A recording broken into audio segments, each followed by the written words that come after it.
오늘 하나님께서 우리에게 주시는 말씀은 에베소서 4장 25절부터 32절까지의 말씀입니다. 한 절씩, 저와 여러분들이 한 절씩 함께 교독하겠습니다. 그런즉 거짓을 버리고 각각 그 이웃과 더불어 참된 것을 말하라. 이는 우리가 서로 지체가 됨이라.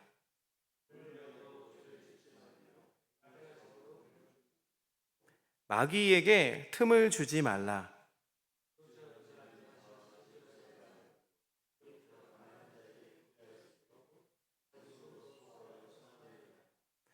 무릇 더러운 말은 너희 입 밖에도 내지 말고 오직 덕을 세우는데 소용되는 대로 선한 말을 하여 듣는 자들에게 은혜를 끼치게 하라.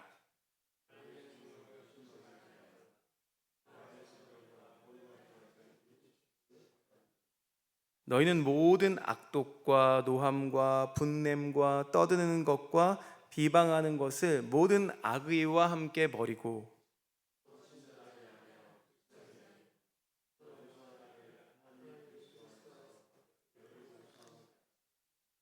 아멘.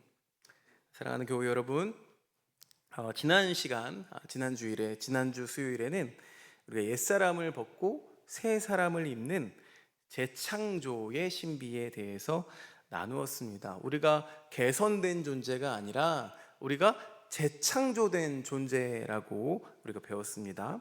그래서 그리스도 안에서 이 본질이 어떻게 완전히 새롭게 빚어졌는지를 함께 묵상했었습니다.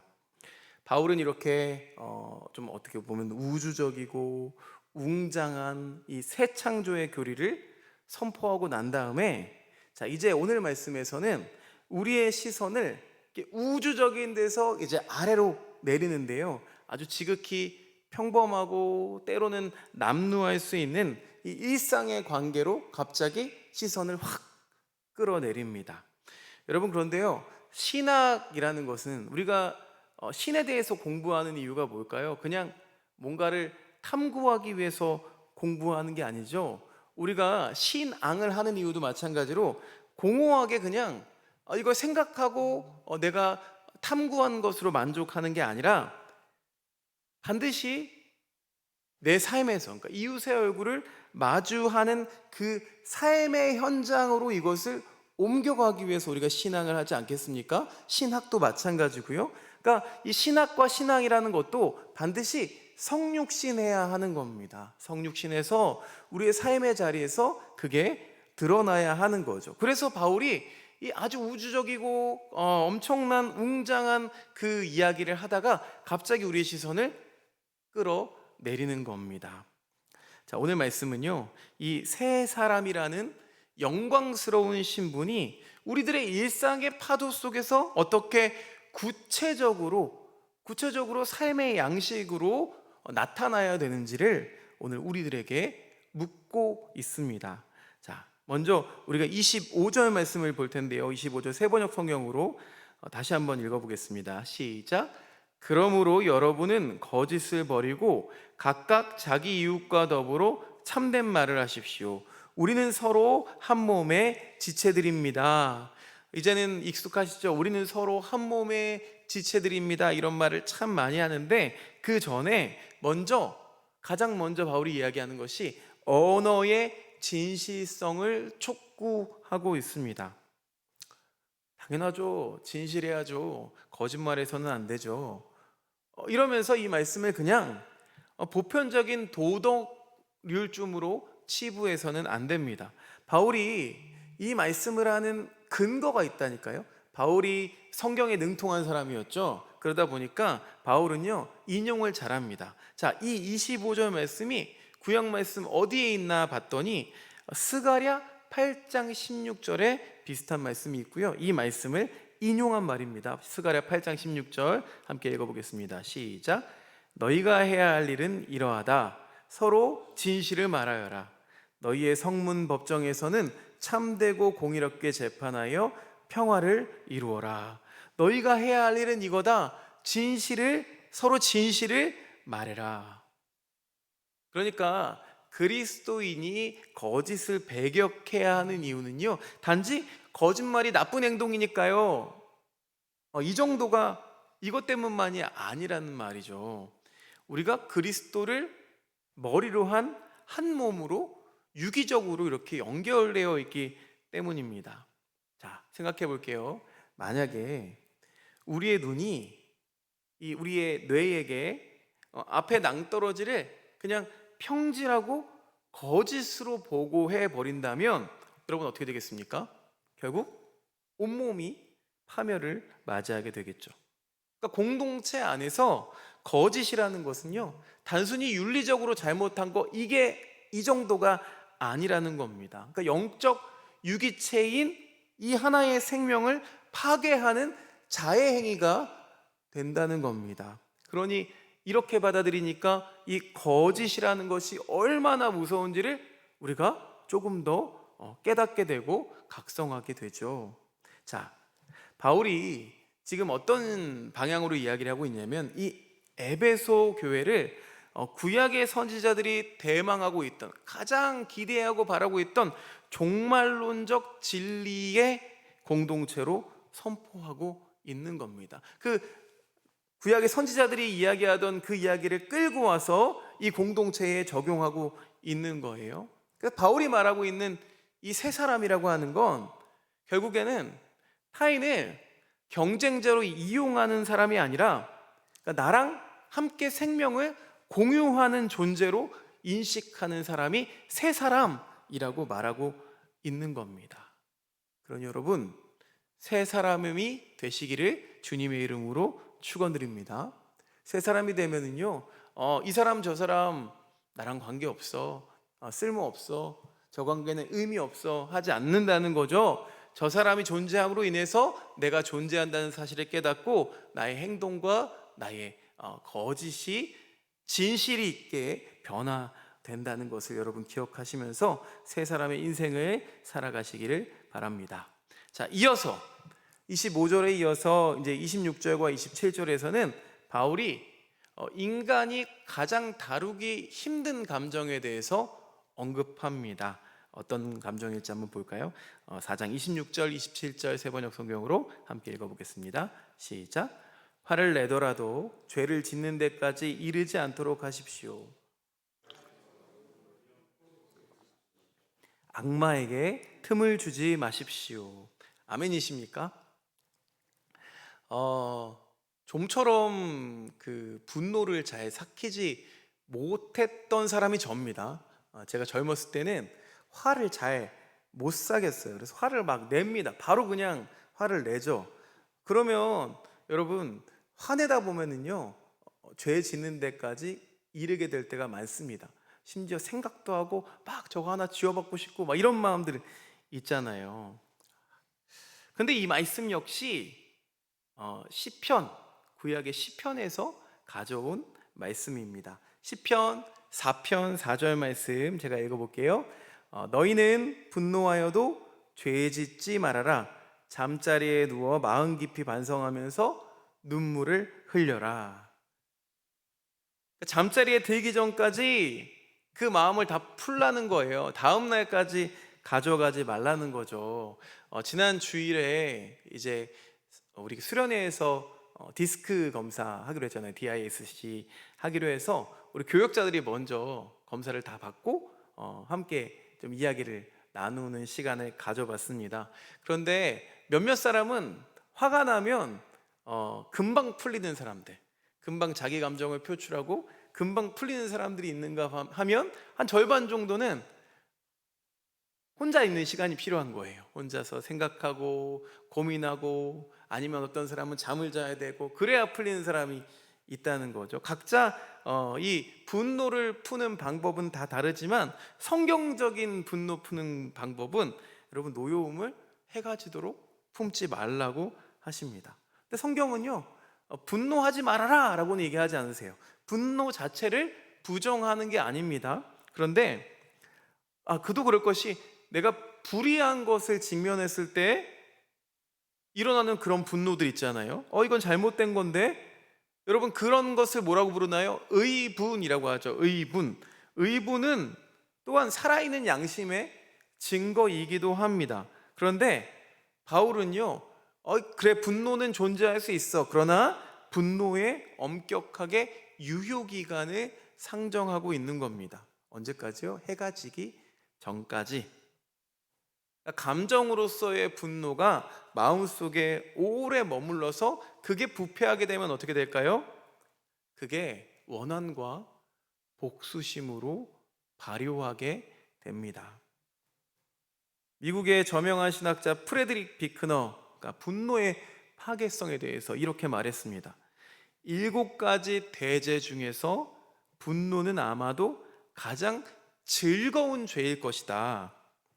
과거의 상처를 핥고 억울함을 곰씹는 것은 마치 왕의 성찬과도 같다. 그러나 이 성찬의 가장 큰 비극은 당신이 지금 개걸스럽게 먹어치우고 있는 것이 바로 당신 자신이라는 사실이다. 우리가 분노하게 되면은 그 분노를 해소하기 위해서 뭔가 행동하고 화를 낼 때 결국에는 무엇을 먹어치우는 것 같다고요? 자기 자신을 먹어치우는 것과 같다는 겁니다. 자, 그리고 27절에 보니까 악마에게 틈을 주지 말아라 라고 나와 있어요.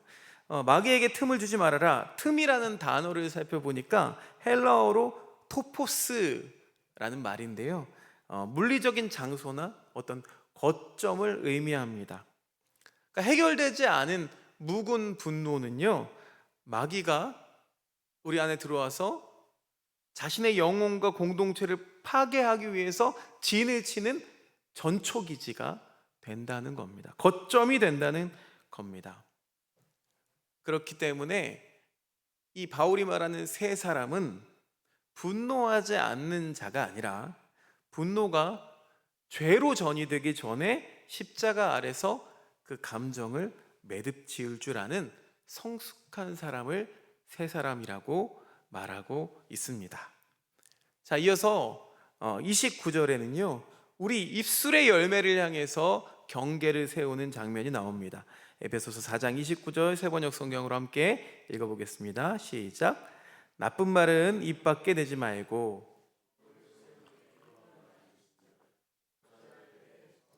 듣는 사람에게 은혜가 되게 하십시오. 아멘.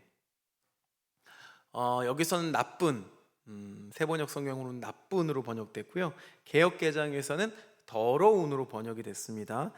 이 헬라어는 사프로스라는 단어인데요, 어떤 부패한 생선이나 썩은 과일을 묘사할 때 쓰는 단어입니다. 근데 이 단어가 마태복음에 나옵니다. 마태복음 7장에서 예수님이 못된 열매를 맺는 나쁜 나무를 묘사할 때 바로 이 단어를, 사프로스라는 단어를 쓰셨습니다. 그러니까 이 단어는 단순히 상스러운 욕설이 아니죠. 생명력을 잃어가고 있는 모든 언어들을 뜻하는 겁니다. 생명력을 잃어가는 어떤 언어가 있을까요? 냉소적인 언어가 있겠고요, 또 비아냥거리는 언어가 있겠고요, 또 험담, 이런 것들이 있겠습니다. 이것들은 그 자체로 악취를 풍기면서 부패하면서 공동체를 병들게 한다는 겁니다. 그에 반해서 이 세 사람의 언어는 덕을 세우는데, 덕을 세운다는 거는요 건축한다는 뜻인데 무언가를 세우는데 사용되어야 한다는 겁니다.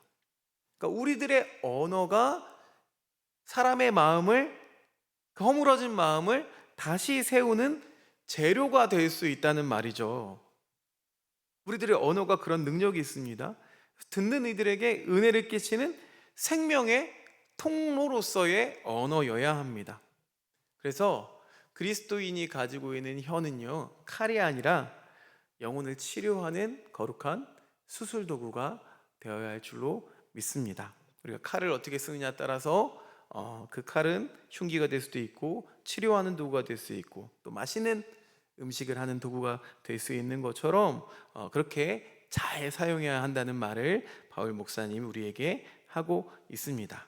자, 이어서 30절 말씀 볼 텐데요, 바울이 이 모든 일상의 권면을 하면서 그 한가운데서 성령의 존재를 위치시키고 있습니다. 4장 30절 말씀 함께 읽어볼게요. 시작. 하나님의 성령을 슬프게 하지 마십시오. 여러분은 성령 안에서 구속의 날을 위하여 인치심을 받았습니다. 여러분, 이 말씀 역시도 구약에서 가져왔습니다. 이사야서 63장 10절 말씀 제가 읽을게요. 그러나 그들은 반역하고 그의 거룩하신 영을 근심하게 했습니다. 그러므로 그는 도리어 그들의 대적이 되셔서 친히 그들과 싸우셨습니다. 하나님의 성령을 슬프게 하지 마십시오. 그 거룩하신 영을 근심하게 했습니다. 이런 말들이 반복해서 나오고 있죠. 여러분, 우리는 성령을 생각할 때에 어떤 성령의 현상들, 성령께서 함께 계실 때 나타나는 현상들만 생각해서 어떤 비인격적인 에너지라고 착각할 때가 많아요. 그런데 성령님은 그런 분이 아니시죠. 우리의 어떤 거친 말과 분노, 그 앞에서 깊이 탄식하시고 아파하시는 매우 인격적인 분이시죠. 그런데 하나님은요, 우리 영혼의 그 소유권, 도장 쿵 찍는다는 것은 소유를 의미하잖아요. 이거 내 겁니다. 인치심, 도장을 찍으셨고 그 도장이 찍힌 자답게 우리가 살기를 기대하십니다. 그래서 이 모든 성화의 여정, 점점 새 사람으로 변화가기를 바라면서 이 성화의 여정이 오늘 말씀 마지막 절 32절로 완성이 됩니다. 4장 32절 말씀 세번역 성경으로 역시 함께 읽어보겠습니다. 시작. 서로 친절히 대하며 불쌍히 여기며 하나님께서 그리스도 안에서 여러분을 용서하신 것과 같이 서로 용서하십시오. 완성해 보니까 더 무거운 주제가 들어가 있습니다. 그게 뭐예요? 용서입니다. 서로 용서하기를 하나님이 그리스도 안에서 우리를 용서하신 것과 같이 하라는 거죠. 여러분, 용서 잘 되십니까? 용서가 되기가 참 힘든 것 같습니다. 과거에도 그랬던 것 같아요. 한나 아렌트, 정치 철학자죠. 이 사람이 인간의 조건이란 책에 인간 사회를 지탱하는 가장 위대한 행위가 무엇이냐? 이 사람은 용서를 꼽았습니다. 용서를 꼽으면서 이렇게 말했어요. 용서받지 못한다면 우리는 단 한 번의 행동, 단 한 번의 행동이 뭐예요? 과거의 죄에 영원히 갇혀버릴 것이다. 용서만이 우리를 과거의 사슬에서 해방시켜서 새로운 미래로 나아가게 하는 유일한 힘이다 라고 말했습니다.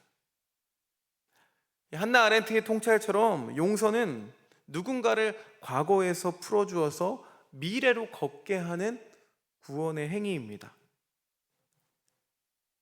그렇기 때문에 우리가 이웃을 용서해야 하죠. 그런데 그 용서해야 하는 당위성은 뭡니까? 그 사람이 용서받을 자격을 갖추었기 때문일까요? 그게 아니죠. 자격 없는 내가 먼저 십자가라는 그 측량할 수 없는 그 희생을 통해서 이 영원한 과거의 사슬에서 죄로부터 해방되었기 때문입니다. 저는 그래서 성령 받은 자의 새 사람의 가장 중요한 증거가 용서라고 생각합니다. 오직 내게 부어진 그 십자가 은혜를 깊이 묵상할 때야 비로소 우리가 나에게 상처를 준 이들을 긍휼의 눈으로 바라볼 수 있는 영적인 여백을 가질 수 있게 됩니다. 사랑하는 교우 여러분, 지난주부터 우리가 새 사람에 대해서 이야기하고 있는데, 새 사람으로 산다는 것, 그러니까 주님의 자녀로 산다는 건 구름 위를 걷는 게 아니죠. 어떤 신비로운 것들이 아닙니다. 새 사람으로 산다는 건 참 어려운 일입니다. 참 복잡한 일이고요. 참 번거로운 일입니다. 왜요? 내 입술에 파수꾼을 세워야 하기 때문입니다. 타오르는 이 맹렬한 분노를 십자가 앞에 복종시켜야 하기 때문이죠. 그리고 도저히 용서할 수 없는 자를 품어내기 위해서 내 자아를 그리스도의 보혈로 매일 씻어내야 하는 치열한 영적 싸움입니다. 우리가 결단만으로는 이 길을 갈 수가 없죠. 아무리 노력해도요, 아무리 결단을 많이 해도요, 이 길을 잘 갈 수가 없기 때문에 30절에서 하나님의 성령을 근심하게 하지 말라라고 우리에게 당부하는 겁니다. 여러분, 성령께서는 우리 안에서 탄식하시면서 우리를 도우십니다.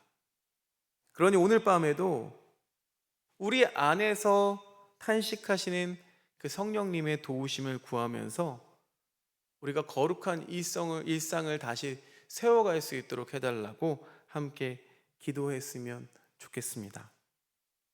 교회 문을 나서는 순간부터 또 곧 마주할 우리 가족과 또 이웃 앞에서 삶으로 번역되는 복음, 그냥 우리가 알고 있는 그 복음 말고요, 삶으로 나타내지는 그런 복음, 그 복음으로 묵묵히 나아가는 은혜가 있기를 간절히 축원합니다. 제가 먼저 기도하겠습니다. 거룩하시고 자비로우신 아버지 하나님, 우리를 그리스도 안에서 온전한 새 사람으로 불러주시니 감사합니다. 그러나 여전히 우리의 입술은 부패한 말을 쏟아내기 일쑤이며 우리의 마음은 쉽게 분노하고 또 굳어짐을 고백합니다. 주님, 우리 안에 내주하시는 성령님이 근심하지 않으시도록 우리의 일상을 진리로 다스려 주옵소서.